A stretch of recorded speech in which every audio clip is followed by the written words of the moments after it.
Hey everybody, this is Edmond and Stephanie Lee, or Hi. Stephanie and Edmond Lee, and we're the Lees. So we're here with another episode of Our 4 Cents, and today we're going to talk about some pretty deep things about relationships and marriage and just dating in general. So it's the last of our 3-part series, so it's the last 3 things we're going to talk about, but we're going to talk about many more things in our videos. But if this is your first time watching the video, definitely check out the other 2 videos, and also make sure that you like, subscribe, and hit the notifications bar, little button, the little bell, so that you can get notifications of when we do new videos. So we're going to talk about 3 things in this one. We're going to talk about money, and we're going to talk about, yeah, that's a big one, right? Talk about money, and then we're going to talk about self-development and self-care and those types of things. And we're going to talk about how that has a place in a relationship with as well as communication. And the last thing we're going to talk about is basically religion or spirituality. So where do you want to start? Which one do you want to start with? Let's start with money. Let's get to it. All right. So you kick it off if you want to. Okay. So there's a lot of different things that we can tell you about money and the area of finances. But what I would like to really say and how I want to kick it off is prepare to get naked. Okay. And I say that because we get naked naturally, okay, if you're married or in a relationship. Like a good video. Talk about money and getting naked. That's a good way to start the video. We got likes and notifications going on and on. Subscribe. Prepare to get naked. We can get naked in other ways so freely, but when we talk about finances, we get, we want to cover up. We want to clutch our pearls. And like getting married, you're going to have to get naked. You're going to have to get naked in the light. So it's not like the good light that shows the good angles. It's the light, like the scary, ugly light, the fluorescent lights that show the cellulite and all the things we don't, we don't highlight, Prepare to get naked because, this is the person that you're building a life with. And hiding it, everything comes out. Eventually you're gonna have to deal with it. If it doesn't come up now, you think, oh, he didn't find out about that, or she didn't find out about that. 5 years from now, if you can or cannot do something, it may linger on this thing that you thought you avoided talking about. The best thing that you can do is be honest about where you are. And part of that is being okay with where you are, good, bad, ugly, and accepting yourself. A lot of, I think, the frustration that comes with finances and talking about finances is just the self-loathing that we can have with what we should have done and how we could have done better and all these things that really don't matter in the present, and getting okay with yourself and saying, I'm great, I did great, I was smart, I did what I needed to do, or I suck, I didn't do what I needed to do, I could have been smarter, here's where I am, here's my plan. That takes a lot of the minutia out of the way, because part of the struggle of the conversation is not wanting to have it and feeling some type of way about your own self and then projecting that onto the other person. So that's like one of the biggest things I could say about finances. Like, be okay with where you are, even if you aren't. It's great to have a plan, always have a plan of action. Be okay enough to respect your spouse enough to have that conversation, because it will be a constant sore spot if you're just not open. Just being open changes everything. It doesn't make everything perfect, but it changes the energy around the conversation. Yeah, for sake of just being on point with this video, we're talking more so about money and communication. Mm-hmm. I could do a whole video about money that could last an hour. I mean, I do teaches and talks about legacy and financial education, but we're not talking about everything. So we will probably miss some things that you may want us to talk about, because money shows up in every area of your life, from spirituality to what have you. So just to keep it pointed on communication is number one. Even when you're dating, get an understanding of how you view and how you feel about money and what you view it to be. It may be evil to you, it may be good, it may be a tool, but money really is just a tool. It's a tool that you can use for good or bad. And it's a tool that can change you or make you more of what you already are. That's what a lot of people say. It just gives you more resources. So what you have to do is think about, who am I in my regards to money? How did I grow up? What did my parents think about it? What did they teach me about it? Mm-hmm. And then be open to somebody else maybe having the same or different viewpoints about it.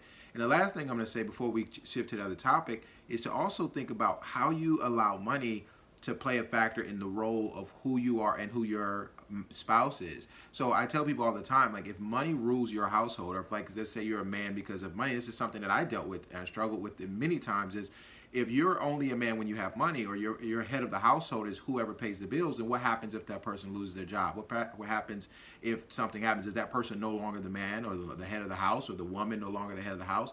So you have to look at, what are you really providing? Are you providing love, cohesion, support, understanding? That's truly being a provider, and the money allows you to do more of that. So I think a lot of people set themselves up for failure when they're looking at just, who has the biggest paycheck or income. Right. Because, okay, well, if you get a raise, then now you're this. And if I get a raise, it's like, let's let money not be a part of it. Let's look at the spirituality, and let's go into that. You look at how the household. So that's number 2. We're going into spirituality. Well, real quick, with finances, if I could just wrap it up with a bow, just lay it all out. If you think about, and I'll go back to getting naked because that's fun.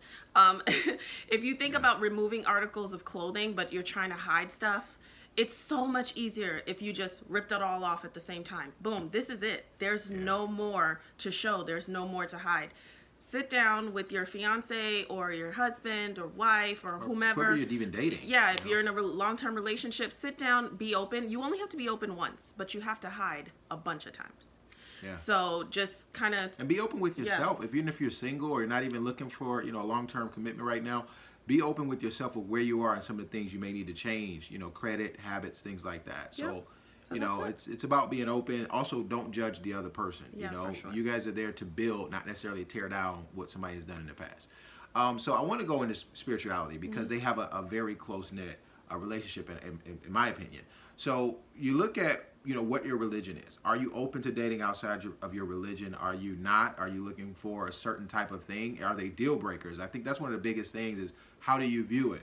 How do you look at the topic of tithing? How do you look at the topic of the roles that a male or female plays in the spiritual home? So a lot of times that will keep you grounded, and that will allow money to become secondary because you put your spirituality and your principles and beliefs first, which actually supersede the money in our household.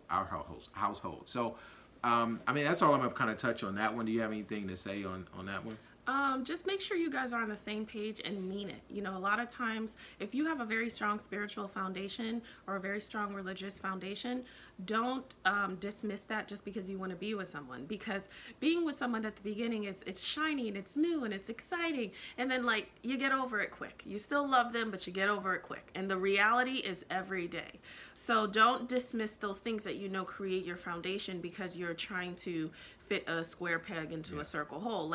You're gonna get to a point in life where if you are a big religion person or you are a big spiritual person, you're gonna fall back on that. And if your spouse can't do that with you, A, it won't work, or B, you have to be okay with your spouse not doing that with you.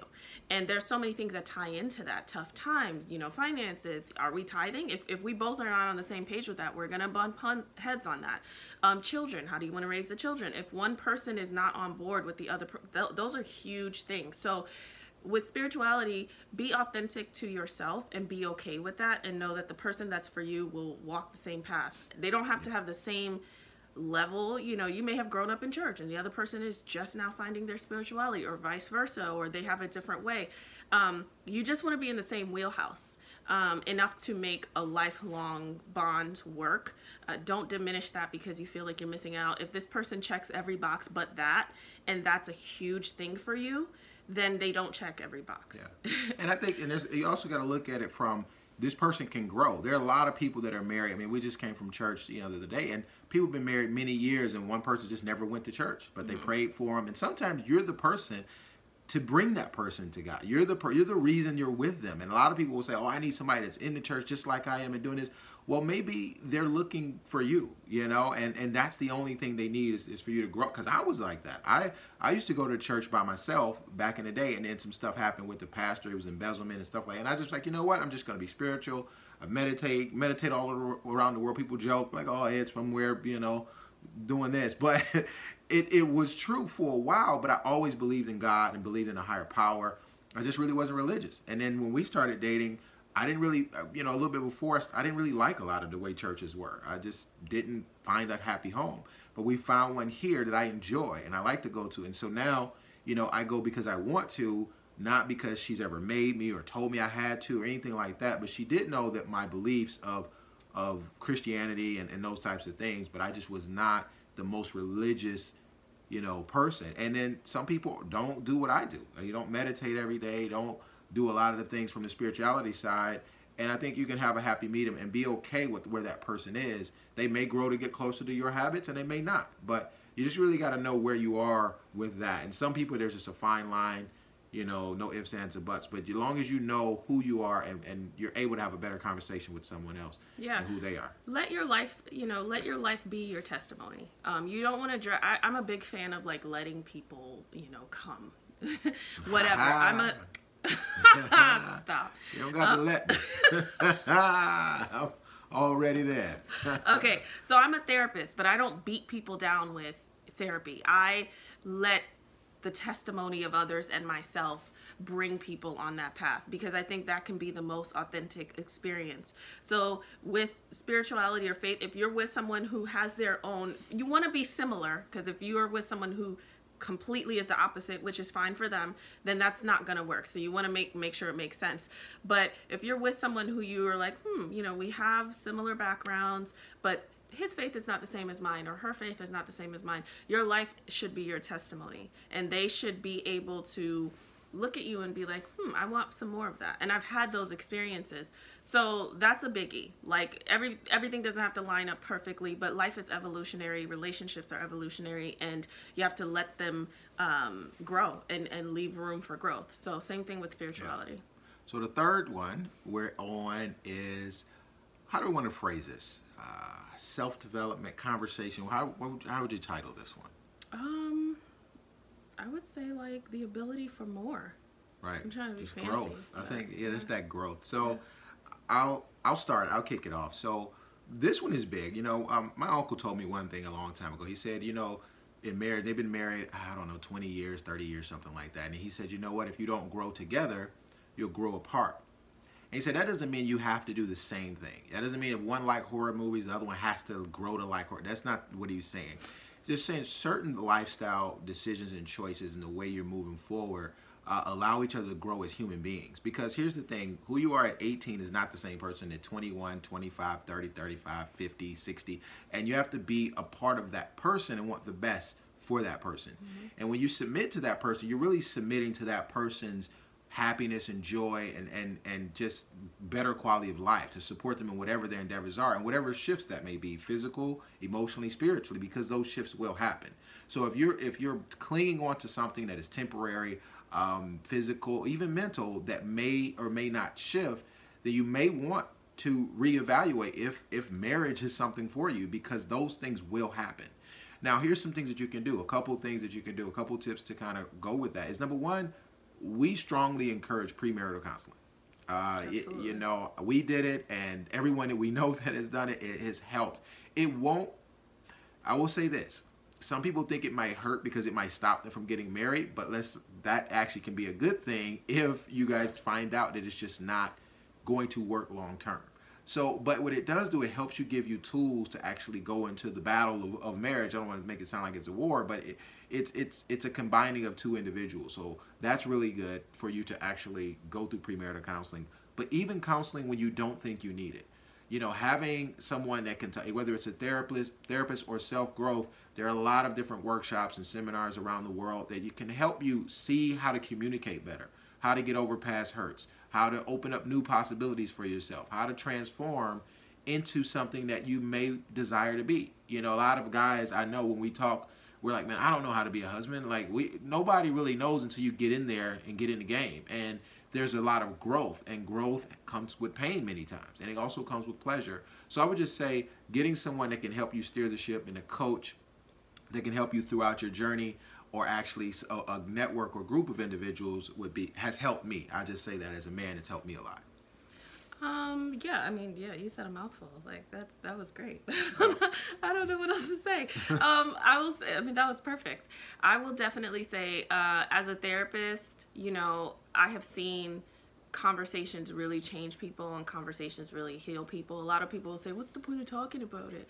But there's something so amazing that can happen with just letting it out and having somebody hear you, and having someone be the external perspective that you need, because oftentimes when we're in it, we can't see it, myself included. I need a third party because when I'm in it, I can't see it.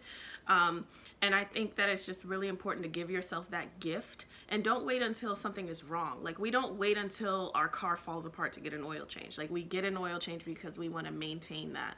So same thing with seeking help outside of yourself. A lot of people will ask questions. I guess this is what I could say. A lot of people will ask questions like, what kind of therapist do I need? Or what do all these letters mean? You know, all the letters, LCSW, MSW, LPC, you know, there's a lot of things that for a person be a therapist to get a therapist. Yeah, and to be honest, you know, people have their specialties, but a lot of those letters, we can all do very similar things. You know, people may have their specialties, but a lot of times to get to that specialty, you will have served many different populations. I've worked with many different populations. So you want to make sure that the person, if I'm helping you find someone, you want to make sure that the person is legitimate, okay? Just make sure they're a legitimate therapist.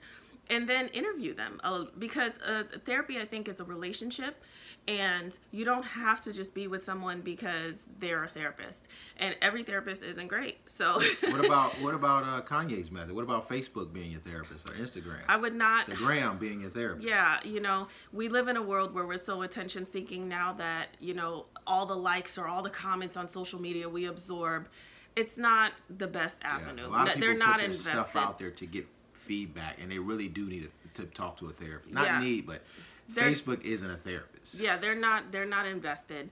And, you know, interview your therapist, have a session and see if it works for you, because you may meet with someone who's super qualified and you guys don't vibe, and then you meet with someone as well who's super qualified and wow, that person is great. You know, a lot of people automatically think psychologist, doctor. Okay, well, you might have someone who has a lesser degree that really vibes with you and understands you and is able to help you in a way that somebody isn't. So don't get caught up on the letters. Just make sure that they're a legitimate therapist.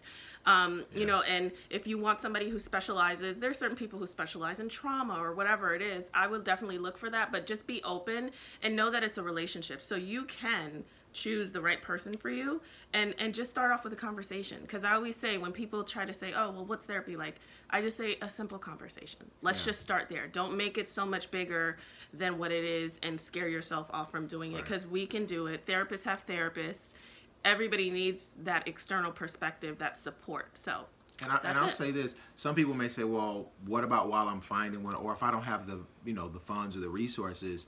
There are some nonprofit groups that can allow you to possibly do that, but also check with your churches. That's what we did our pre-marital counseling class. It was very, I mean, it was very cheap. It was like what? I don't remember. We had to like pay for the books. It was like $25 or something. But also on your insurance, a lot of people don't know that usually on certain insurance panels, there's like employee assistant programs that offers, you know, maybe 5 mental health sessions for free, or they'll have like one specific to the company. There's also life coaches. Like, I'm a life coach, but I also have my master's in psychology. So there's so many people who can serve you at different price points and different availabilities. It's not just like $250 per session on a couch. Like, there's so many different avenues now. There is teletherapy. There's therapy via Skype or whatever. It's so accessible. So just find what works for you. And the last thing I want to talk about, sometimes you might find a couple or someone that you know that's been married a long time. That's good, and you can find that, and also be open to finding someone that's going to tell it like it is to you. See, a lot of times people want to find their cheerleader, or people they're like their best friend. They're going to tell them a lot of times what they want to hear. But you need someone that's going to tell you where you're lacking and where you need to grow. And that's sometimes a lot of friends don't want to do that, or they don't have the capability to do it. So, and then you have to also make sure that you're telling someone that's going to be fair. A lot of people like to tell their mom and dad. I will say maybe stray away from that, only because that gives them a lot of information that they may or may not need to know about your marriage. And I would say somebody that's third party would be a better long-term play, because things happen in families, and you just don't want your family to have tools against your spouse unless it's a issue that you need to get out of or something like that. Yep. So that's perfect. You guys definitely comment. Let us know what you thought about these tips. Also, let us know what other videos you want to give. This is just the 3-part series, but we can definitely do other videos on different tips and different questions that you guys have. So yeah, ask questions in the comments, and we'll, maybe it'll inspire us, and we'll mention you in our video if you choose one of your questions, we would definitely give you a shout out. So. All right. Well, everyone have a great week. This is our 4 cents. Keep the change.